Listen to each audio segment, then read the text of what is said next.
문화의 놀자의 문화쌤입니다. 안녕하세요. 제가 지금 와 있는 곳은 법풍악릉 가는 길목입니다. 경주 펼쳐보기 신라 성장 코스는 법풍악릉, 백률사, 경주국립박물관 내에 유구 확인하기, 그 다음에 서출지 요 4코스로 다니실 건데요. 지금 박물관은 문이 닫혀 있어요. 그래서 요게 끝나고 나면 박물관에 가는 걸로 하고요. 서출지를 먼저 다녀오도록 하겠습니다. 요 다음 코스에. 자, 이곳 법풍악릉은 시내에서부터 이곳까지 건천 방향으로 한 10분 정도 차로 운전해가 오시면 만날 수 있는 곳입니다. 내려서 올라오는 길은 좀 좁지만 올라가면 굉장히 기분이 좋습니다. 자, 그래서 우리는 안에 올라가서 법풍악릉에 가서 재미난 스토리를 알려드릴게요.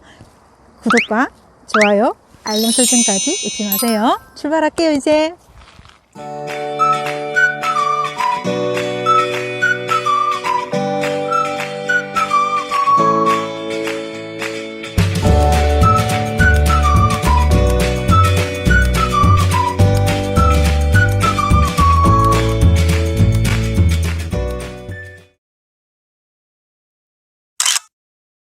'이곳이 바로 현재까지 추정하고 있는 신라 23대 법풍악릉입니다.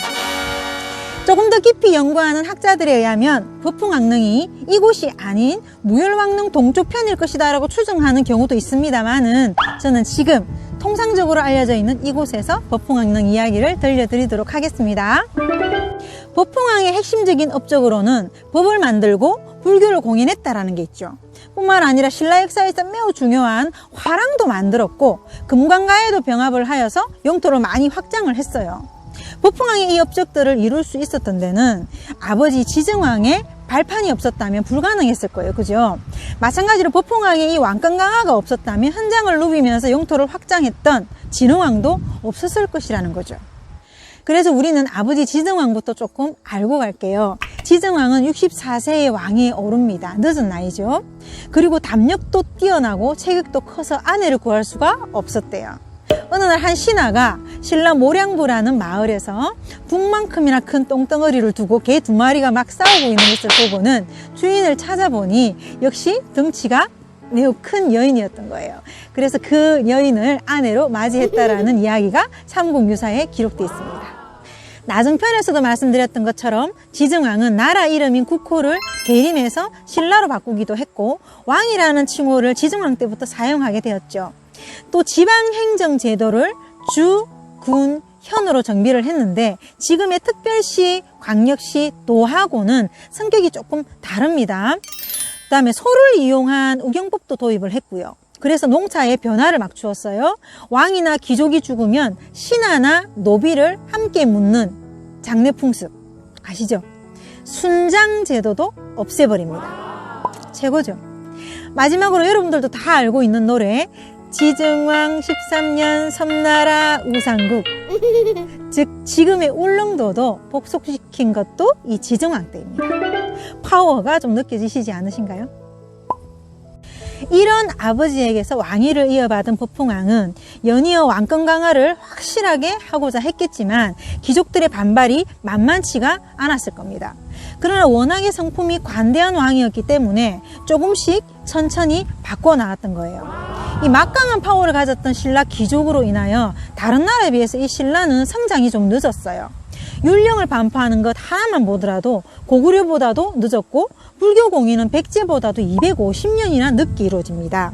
그리고 고구려는 불교 공인을 먼저 하고 율령을 반포했는데 신라는 율령 반포를 한 후 8년 뒤에 그것도 2차돈의 순교로 죽음으로 불교 공인이 이루어집니다.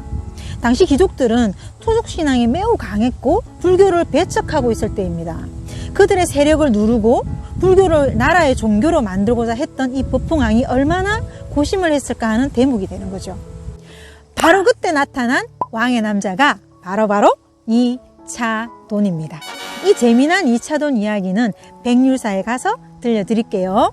이 법풍왕은 그냥 왕권 강화를 위해서만 불교를 받아들인 것이 아니라 왕과 왕비 자체가 독실한 불교 신자였어요. 살생을 금지하는 지시도 내린 적이 있고요. 왕이 죽은 후에 이 왕비는 스스로 스님이 되었다고 합니다. 다음은 진흥왕입니다. 진흥왕 이야기는 여러 유적지에서 등장을 해요. 이곳에서는 법흥왕의 왕조를 연결해서 이해해야 하기 때문에 조금만 알고 갈게요. 진흥왕은 법흥왕의 조카, 즉 법흥왕의 동생의 아들입니다. 15살 어린 나이에 왕위에 오른 진흥왕은 법흥왕이 만들어 놓은 화랑을 중심으로 해서 영토 확장을 한 유명한 왕으로 기록되어 있어요.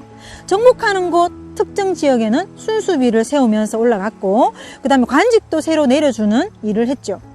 진흥왕에게는 대신이라는 오명이 하나 있어요. 고구려 장수왕에 의해서 빼앗겼던 한강 지역을 백제와 연합해서 다시 찾았는데, 백제가 나눠 가졌던 한강 남쪽 땅을 신라가 기습 공격을 해서 빼앗아 버린 거예요. 나제 동맹이 깨져버린 거죠. 이에 화가 난 백제 성왕은 대가야와 외나라의 도움을 받아서 신라를 공격했지만 전쟁터에서 이 성왕이 안타까운 죽음을 맞이합니다. 그래서 실패로 돌아가고 한강유역은 영원히 신라 땅이 돼버리고 말죠. 한편 진흥왕은 이사부 장군을 시켜서 마지막 대가야를 정복을 하기도 하고 동해안을 따라서 고구려 땅까지도 영역을 넓히게 됩니다. 그래서 그의 별명은 정복군주라고도 하고 영토 확장을 한 전성기의 왕이라고도 부릅니다. 진흥왕이 이렇게 전성기를 누릴 수 있었던 것은 법흥왕이 중앙식군 국가로 만들어둔 덕분이 아니었을까요? 진흥왕의 또 다른 불교 스토리는 황룡사에 가서 전해드릴게요. 법흥왕이 성군임을 보여주는 부분 중에 또 하나는 금관가야를 전쟁 없이 병합했다는 겁니다. 처음에는 금관가야 왕실과 혼인을 맺어서 친하게 지냈는데요. 가야의 마지막 왕 구해왕이 왕후와 3명의 아들들을 데리고 자기 나라 보물을 이만큼 가지고 신라에 항복을 하게 됩니다. 법흥왕은 그들을 가야계 신라 왕족으로 편입을 시키죠. 법흥왕의 리더십이 보이는 대목입니다. 추운 겨울 백성을 동원하는 전쟁이 없이 땅을 넓히게 된 것이죠. 대단한 왕이죠. 이 산의 이름은 선도산이라고 하고 신라인에게는 매우 신성스러운 산입니다. 삼국 통일을 이룩한 문무왕의 아내 문희와 언니 보희의 오줌 누는 꿈 스토리도 있는 산이 바로 이 산이죠. 이 스토리는 신라 통일편의 무열왕릉에서 제가 들려드릴게요. 삼국사기에 의하면 법흥왕은 죽은 후에 애공사 북쪽에 장사를 지냈다라는 기록이 되어 있고, 여기 릉 아래쪽에 애공사일 것이다라고 추정하는 후대에 만든 탑이 남아 있습니다. 왕릉 발굴은 아직 안 되어서 내부는 알 수 없고요. 무덤은 약간 낮은 편이고, 무덤의 둘레에 두르는 여기 보면 둘레돌, 받치는 돌이 삐져나와 있는 것으로 봐서 시내에 있는 평지에 있는 무덤 양식보다는 발전된 무덤이 아닐까라고 추정을 합니다. 삼국사기와 삼국유사로 봤을 때 지승왕 때까지는 역대 왕릉은 경주 시내의 수많은 고분들 속에 밀집되어 있어서 구별하기가 어려운데, 법흥왕 때부터는 무덤이 시내의 바깥쪽 구릉지대로 빠져나옵니다. 한 기 또는 2기로 따로 자리 잡고 있고, 무덤 주변에 사찰을 중심으로 해서 기록되어 있기 때문에 지금까지도 무덤의 위치를 추정하는 데 좋은 자료로 남아 있는 겁니다. 우리나라에서 가장 정확한 무덤은 백제의 무령왕릉 1기라고 하니 참고하세요. 신기한 것은 이곳은 추운 겨울에도 왕릉 앞에만 도착을 하면 따뜻한 햇살을 느낄 수가 있어요. 정말 신기해요. 역대 왕들의 무덤은 정말 명당인 것 같아요. 지금도 햇볕이 이곳만 비추고 있는 거예요. 이곳에 오시면 산책 삼아서 조금 걸으시면서 산 공기를 느껴보시고, 왕릉 앞에 섰을 때 왕릉을 감싸고 있는 하늘도 한번 올려다 보세요. 또 둘레석을 받치고 있던 그 삐져나온 돌도 눈으로 직접 한번 확인해 보시고요. 내려가는 길에는 애공사지 석탑도 한번 보시고 가시기 바랍니다. 표지석에서 인증샷도 한번 남겨보시고요. 성군의 길을 한가득 받아가시기 바랍니다. 다음 코스는 왕의 남자 2차돈의 스토리가 있는 백률사로 가볼 거예요. 산을 오르는 것이니까 운동화 신고 물 한 병 들고 준비 단단히 하고 오세요. 아는 만큼 보이고 보이는 만큼 사랑하게 됩니다. 문화재 지킴이 문화쌤이었습니다. 안녕. 출발.